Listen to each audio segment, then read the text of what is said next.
कोल्हापूर जिल्हा परिषदेच्या कागलकर हाऊस परिसरात महाआवास अभियान 2024-25 जिल्हास्तरीय कार्यशाळा शुभारंभ तसंच ग्रामविकास आणि पंचायत राज विभाग उमेद महाराष्ट्र राज्य ग्रामीण जीवनोन्नती अभियानांतर्गत मिनी सरस प्रदर्शन सांगता समारोप समारंभ आयोजित करण्यात आला होता।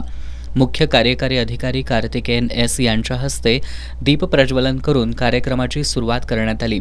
यावेळी अतिरिक्त मुख्य कार्यकारी अधिकारी संतोष जोशी, जिल्हा ग्रामीण विकास यंत्रणा प्रकल्प संचालिका सुषमा देसाई, जिल्हा कार्यक्रम अधिकारी शिल्पा पाटील, गटविकास अधिकारी दीपाली पाटील, सोनाली माडकर, अल्मास सय्यद आदी उपस्थित होते। यावेळी बोलताना कार्तिकेयन एस यांनी घरकुल योजनेचं यावर्षीचं उद्दिष्ट पूर्ण करण्यासाठी एकत्र येऊन काम करूया असं आवाहन केलं। महाआवास अभियानात नमूद केल्याप्रमाणे पती पत्नीच्या नावानं घरकुलाची नोंद करावी। जिल्हा ग्रामीण विकास यंत्रणेच्या घरकुल योजनांचा लाभ घेतलेल्या लाभार्थ्यांना प्रधानमंत्री सूर्यघर योजनेचा लाभ घेण्याबाबत प्रोत्साहित करावं।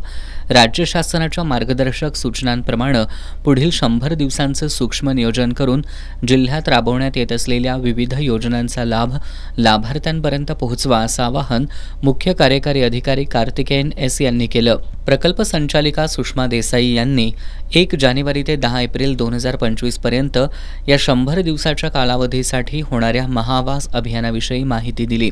प्रधानमंत्री आवास योजनेअंतर्गत 100 दिवसात घरकुल बांधलेल्या भुदरगड तालुक्यातील अशोक खतकर, गगनबावडा तालुक्यातील भिकाजी आंबुसकर, गडहिंग्लज तालुक्यातील चंद्रकांत जोंधळे, कागल तालुक्यातील अंजना कुंभार आणि शाहूवाडी तालुक्यातील नाथा शेळके या लाभार्थ्यांना घराची प्रतिकृती भेट देण्यात आली।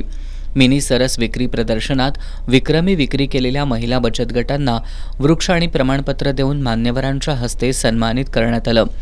या कार्यक्रमाला जिल्हा परिषद, उमेदचे अधिकारी, कर्मचारी, महिला, योजनेचे लाभार्थी उपस्थित होते।